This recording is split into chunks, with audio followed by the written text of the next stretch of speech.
भारतीय वास्तुकला की इस कड़ी में हम वास्तुकला के कुछ खास विषयों पर बात करेंगे। हम स्थापत्य कला की विभिन्न तकनीकों को आधुनिक स्थापत्य इंजीनियरिंग के विचारों से समझेंगे। नमस्कार, मैं हूं विवेक शुक्ला और आपका स्वागत है हमारे इस खास कार्यक्रम में।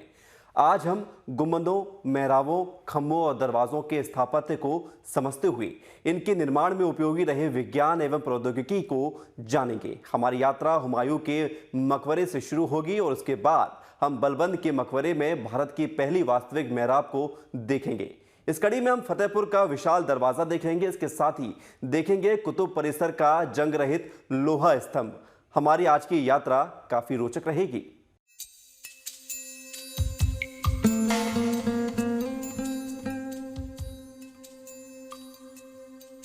हमारी यात्रा का सबसे पहला पड़ाव है महरौली पुरातात्विक पार्क।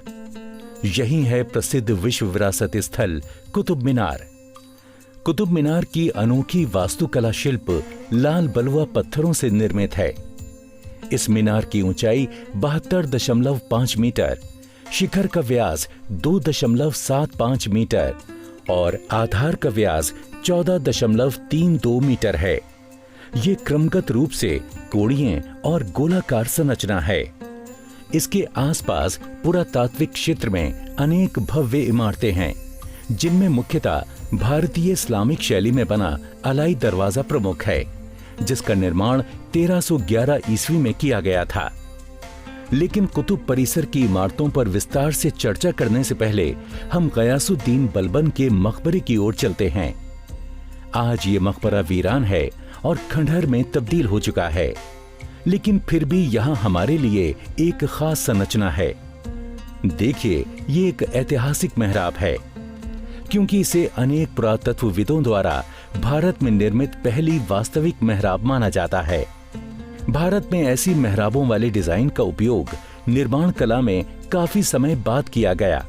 ये मेहराब 1287 ईस्वी की है, जबकि इसके 2000 साल पहले से इसका उपयोग विश्व के अन्य भागों में किया जाता रहा था। इस वास्तविक मेहराब को विस्तार से समझने से पहले हम किसी एक मेहराब को समझते हैं।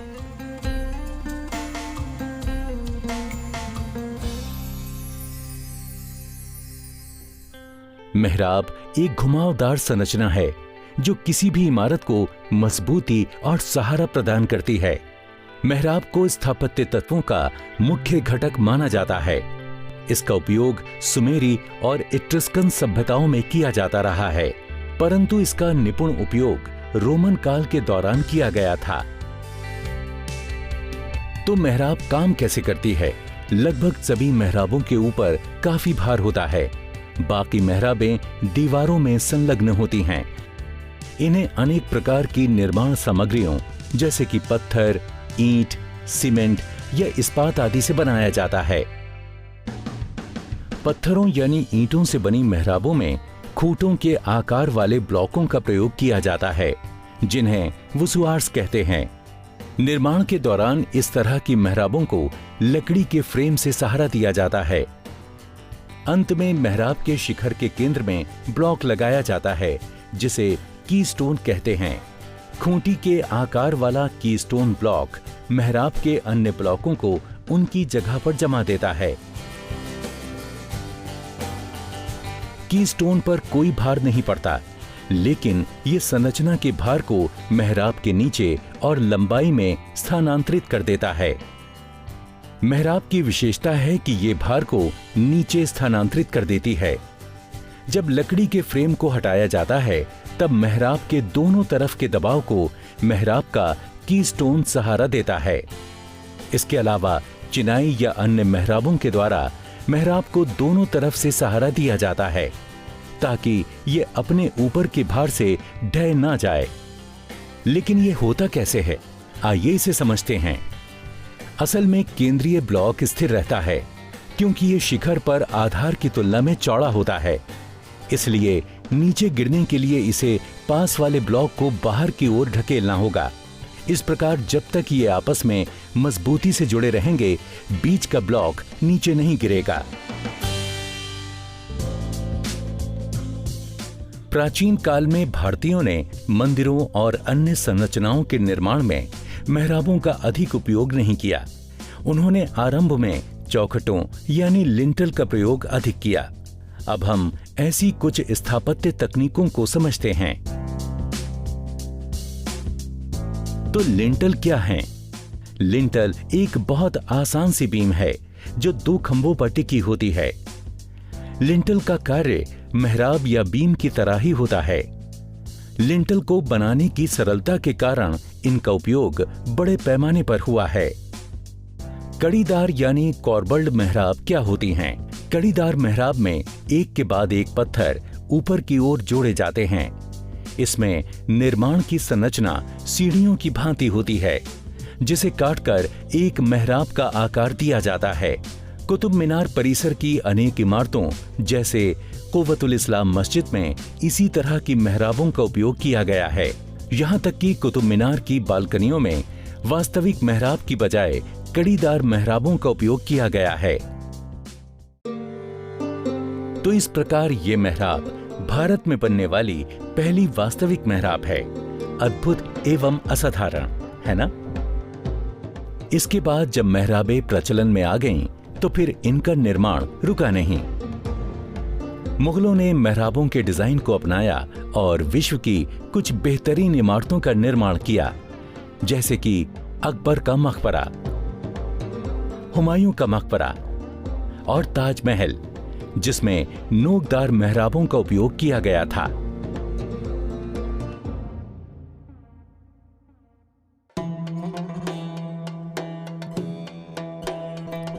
चलिए एक बार फिर से कुतुब परिसर की विभिन्न मेहराबों को समझते हैं। ये गुलाम वंश के शासक इल्तुतमिश का मकबरा है। ये मकबरा एक चौकोर कक्ष के ऊपर गोल गुंबद के आकार में निर्मित है। हम इसी बात को समझेंगे कि किस प्रकार एक चौकोर आधार पर गोलाकार गुंबद बनाया गया था। यहां एक विशेष प्रकार की स्क्विंच मेहराब ने महत्वपूर्ण भूमिका निभाई है। तो स्क्विंच मेहराब क्या है? आइए स्क्विंच मेहराब को समझते हैं। स्थापत्य कला में ये चौकोर कमरे के ऊपरी कोणों पर निर्मित एक संरचना है, जो अष्टकोणीय या गोलाकार गुंबद के आधार के लिए महत्वपूर्ण भूमिका निभाती है। ये भारत का पहला स्मारक है जिसमें इस तरह की संरचना का उपयोग किया गया है। इन जटिल मेहराबों पर खड़ा गुंबद दुर्भाग्यवश किसी समय ढह गया होगा। कुछ विशेषज्ञों का मानना है कि ऐसा इमारत की संरचनात्मक खामियों के कारण हुआ होगा। लेकिन एक दूसरा महत्वपूर्ण गुंबद जो सदियां गुजर जाने के बाद भी कुतुब परिसर में मौजूद है, वो है अलाई दरवाजा, जिसे सन 1311 ईस्वी में एक गुंबदाकार दरवाजे के रूप में बनाया गया था। अलाई दरवाजे की मुख्य संरचना एक हॉल है, जिसके गुंबद की छत 14.3 मीटर ऊंची है। धंसे हुए कोनों की मेहराबें घोड़े की नाल की तरह लगती हैं। ये मेहराबें एक चौकोर कमरे पर गोलीय गुंबद को सहारा देती हैं। ये गुंबद को सहारा देने के दौरान सामने आने वाली समस्याओं का आसान सा हल है। गुलाम शासकों ने वास्तविक इस्लामिक स्थापत्य शैली का उपयोग नहीं किया। उन्होंने कृत्रिम गुंबदों और बनावटी मेहराबों का उपयोग किया। इसी प्रकार अलाई दरवाजा बना, जो भारत में वास्तविक मेहराब और वास्तविक गुंबद का सबसे पहला उदाहरण है। इसके 3 दरवाजों में पूर्व, पश्चिम और दक्षिण में घोड़े की नाल के आकार की मेहराबें हैं। उत्तरी प्रवेश द्वार अर्धगोलीय मेहराब के रूप में निर्मित है। जब भारत में स्थानीय निर्माणकर्ता गुंबद निर्माण की कला में माहिर हो गए, तो उन्होंने अर्ध गुंबद बनाए। ये ऐसे गुंबद थे जो पूरी तरह से अर्धगोलीय गुंबद के ढांचे के समान नहीं थे।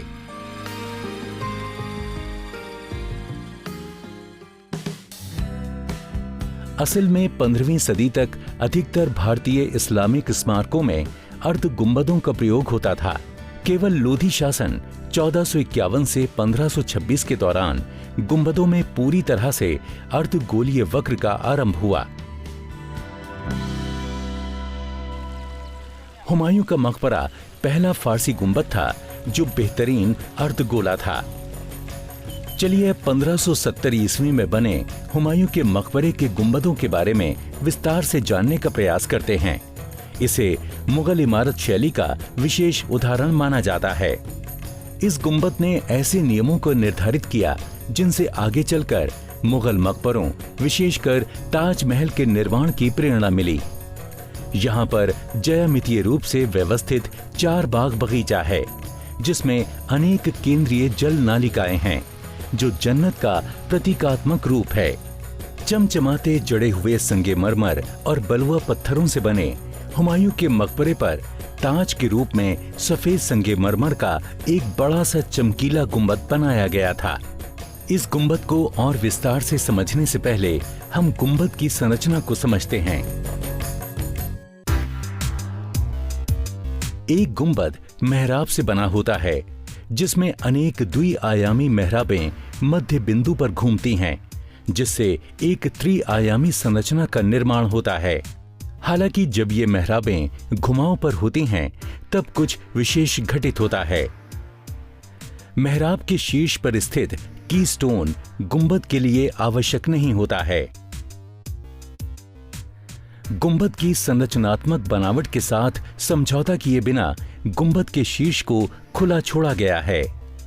इस खाली स्थान को ऑक्यूलस कहा जाता है और इस स्थान से रोशनी अंदर आती है।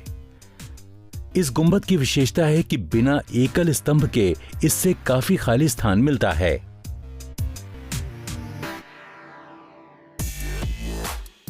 खूबसूरती के साथ ही हुमायूं के मकबरे का महत्व इसकी स्थापत्य कला की वजह से भी है। ये भारत में निर्मित दोहरे गुंबद वाला पहला स्मारक है। आइए दोहरे गुंबद की बनावट को समझते हैं। ऐसे गुंबदों में 2 परतें होती हैं। इसकी आंतरिक परत इमारत के आंतरिक हिस्से को बनावटी छत प्रदान करती है, जबकि बाहरी परत इमारत का शिखर बनाती है।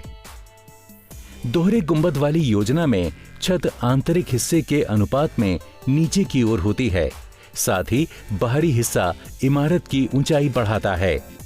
सामान्यतः दोनों परतों के मध्य में खाली स्थान होता है।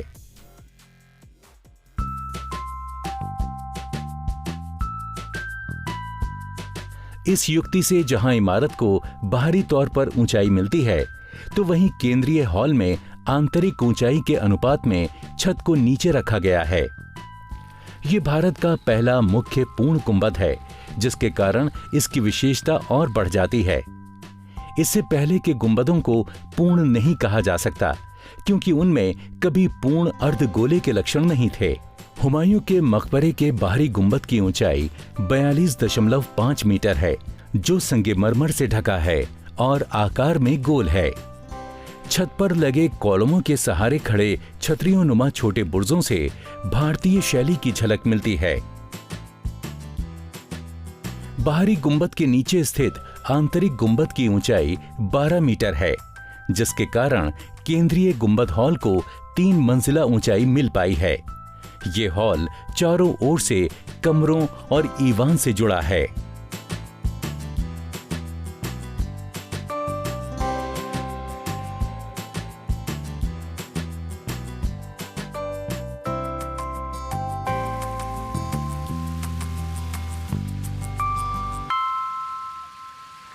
भारतीय वास्तुकला की इस कड़ी में गुंबदों के इतिहास के बारे में हमने काफी कुछ जाना, लेकिन अभी रुक रहे एक छोटे से ब्रेक के लिए।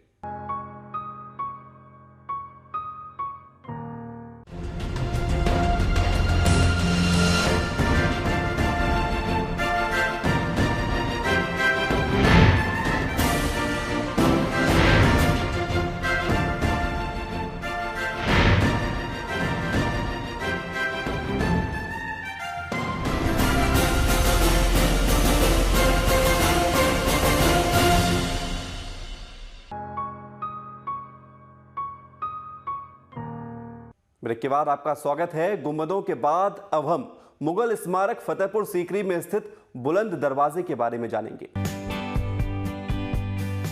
अब हम दूसरे रोचक मुगल स्मारक फतेहपुर सीकरी में स्थित बुलंद दरवाजे की ओर चलते हैं।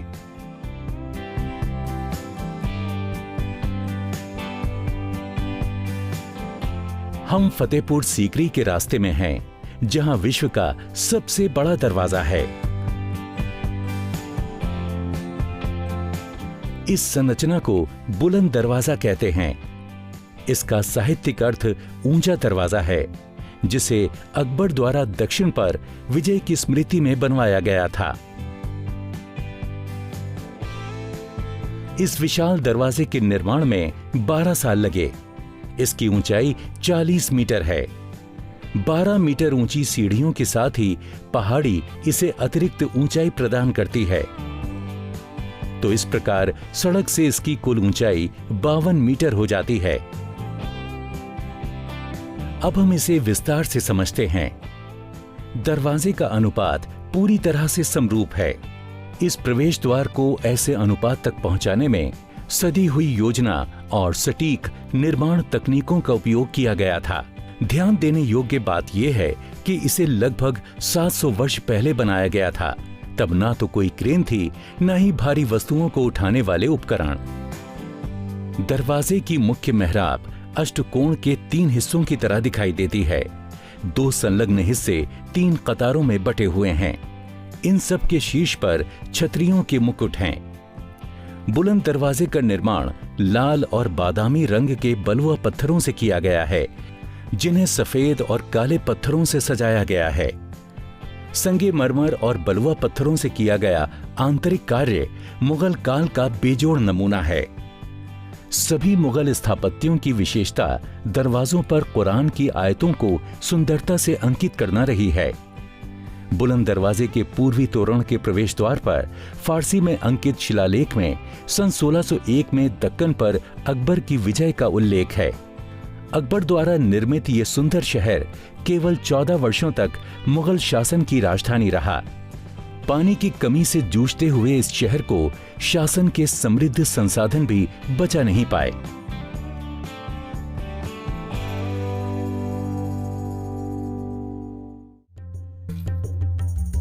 इस यात्रा में अब हम अपने अंतिम पड़ाव पर पहुंच गए हैं। तो चलिए वापस चलते हैं कुतुब परिसर में।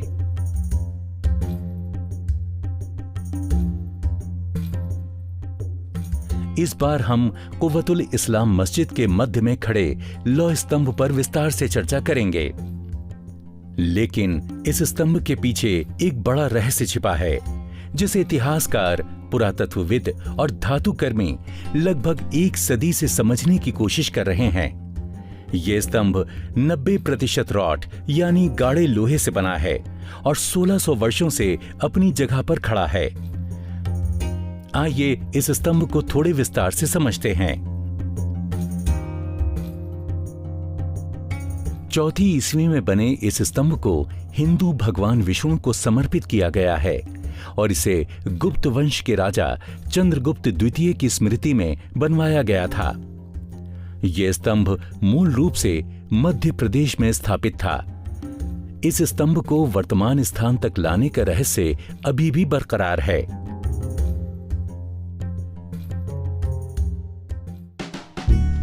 इस स्तंभ की ऊंचाई 7.2 मीटर है और ये भूमि में 93 सेंटीमीटर नीचे दबा हुआ है। इसका व्यास शिखर पर 29 सेंटीमीटर है, जो बढ़ता हुआ ये आधार तक 42 सेंटीमीटर हो जाता है।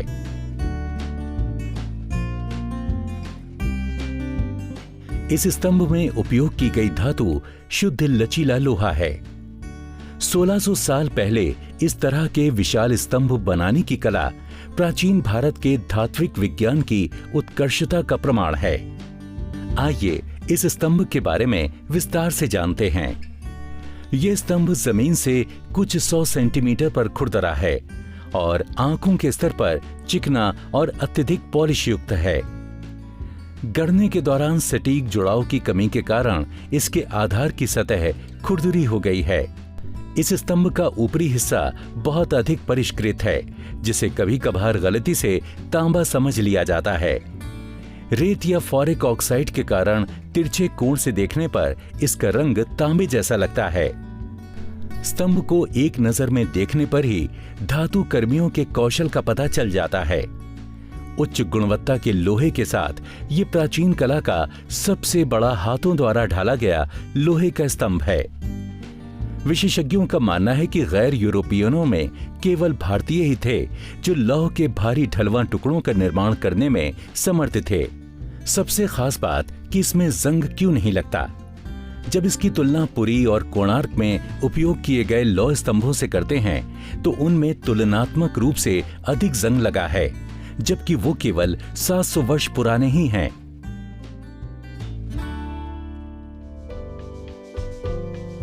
इसके पीछे दो मुख्य सिद्धांत हैं। एक तो पर्यावरणीय कारक और दूसरा अयस्क सामग्री। दिल्ली की जलवायु काफी सूखी है, इसलिए यहाँ लोहे का अधिक क्षरण नहीं होता है। यहाँ पर सापेक्षिक आर्द्रता 80% से कम होती है। यहाँ केवल साल में 20 दिन ही 80% से अधिक आर्द्रता होती है, इसलिए दिल्ली के वातावरण में लोहे में जंग अधिक नहीं लगता है। जंग कम लगने की दूसरी अधिक रोचक धारणा लोहे के गुणधर्मों से संबंधित है। इस स्तंभ में फास्फोरस अधिक मात्रा में है। ये मात्रा इस स्तंभ को विशेष बनाती है। वैज्ञानिकों ने इस स्तंभ पर मेसावाइट की एक पतली परत की खोज की है जो लौह, ऑक्सीजन और हाइड्रोजन से बनी है। स्तंभ के निर्माण के 3 साल बाद ही सुरक्षात्मक परत अस्तित्व में आई और तब से धीरे धीरे बढ़ रही है। 1600 सालों के बाद ये परत 1 मिलीमीटर का केवल 20वां भाग ही मोटी हुई है। विशेषज्ञों का मानना है कि लौह में फास्फोरस की उच्च मात्रा ने इस परत के निर्माण को बढ़ाया है। इसमें फास्फोरस की मात्रा 1% है, जबकि आज के समय में फास्फोरस की मात्रा 0.5% ही पाई जाती है। उच्च फास्फोरस की मात्रा प्राचीन भारत में लौह निर्माण की अद्वितीय तकनीक का परिणाम थी, जिसमें 4 कोल के साथ मिलाकर लौह अयस्क को इस्पात में बदला जाता था। ये स्तंभ विज्ञान और रहस्य का अनोखा उदाहरण है। हमने भारतीय वास्तुकला की इस कड़ी में मेहराबों, गुंबदों, स्तंभों और दरवाजों की यात्रा की। अगली कड़ी में हम भारतीय वास्तुकला की और भी रोचक बातों के साथ एक बार फिर आपसे मुलाकात करेंगे। देखना ना भूलिएगा भारतीय वास्तुकला। आपको हमारा ये कार्यक्रम कैसा लगा, आप हमें अपनी राय और सुझाव feedback@indiascience पर देना ना भूलें। नमस्कार।